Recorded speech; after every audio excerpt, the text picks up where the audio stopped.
Alright, I want to give my bit on all things air. This will be on throughput, and this is another video of the series, All Things Air.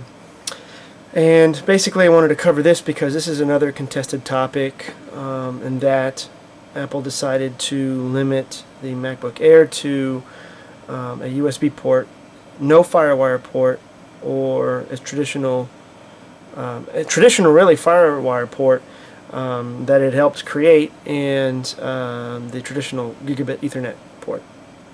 So, in essence, Apple is saying with this laptop that your throughput is going to be anywhere from 100 to 130 megabits per second.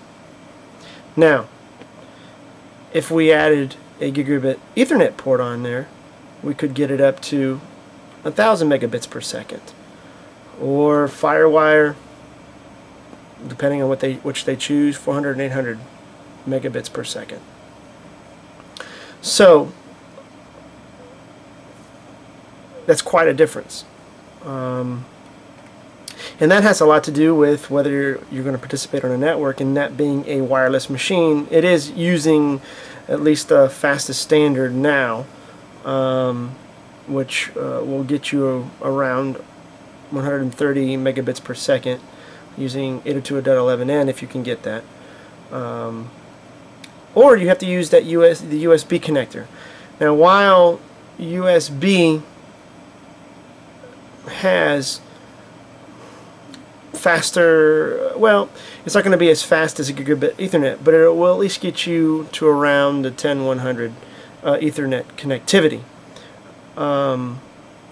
But if you're really wanting to do a lot of transferring, which I would imagine if you're traveling and you need to upload and download information, you would want the fastest throughput possible. Of course, that would save you time and money in getting that.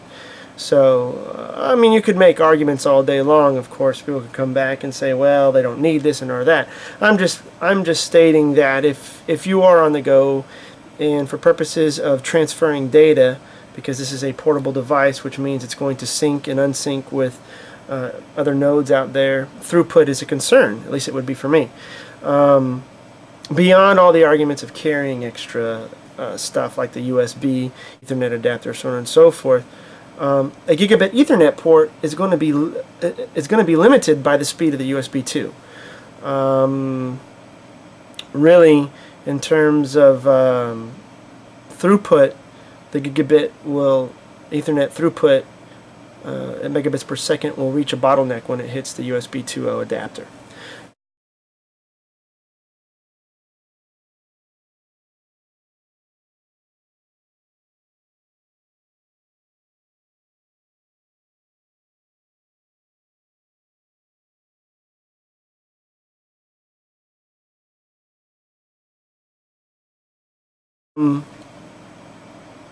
There you have it. Now, in terms of FireWire, almost all Macs that I've ever had have had FireWire. I mean, it was, after all, it was a technology that they helped invent. And certainly, there's always an argument about USB versus FireWire. Well, they always have a theoretical of, what was it, 480 megabits per second, but that's not sustained, so on and so forth. Well, the truth of it is that on USB 2, you're not going to really reach the 480 megabits per second. So even at FireWire 400, you're going to go faster. Now, there's reasons for this. USB has to have a host controller in order for it to function, so it's a middleman. In order for it to achieve reasonable speeds, it must run at faster frequencies, because it has to go through this middleman, so to speak.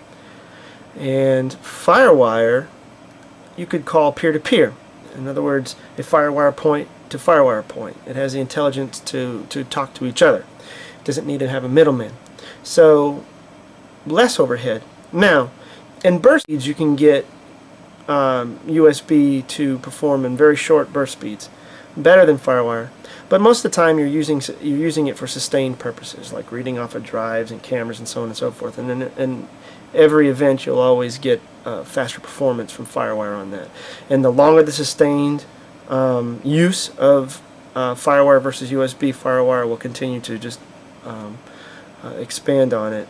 At least on the tests that I've seen. I mean, you could do all sorts of different scenarios where you add more devices, so on and so forth. But at least on sustained throughput, FireWire will come out ahead on USB 2.0.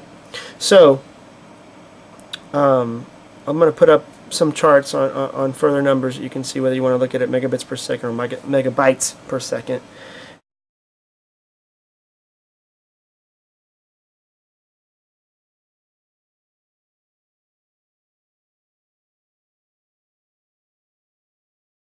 And just have a look. Basically, the default standard that you have with the Air, like I said, is between 100 megabits per second and 130 megabits per second. Just from forcing the use of a USB for an Ethernet adapter and 802.11n.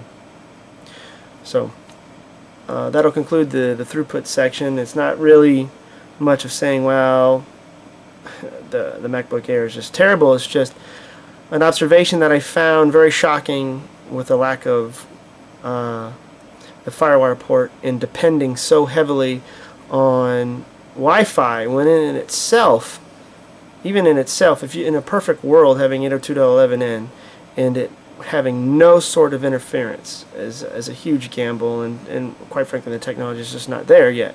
I mean, if you're going to a place and you want to move data fast and time is of the essence, I would think you'd want to have something that's already really there on every other Apple to get you that faster throughput.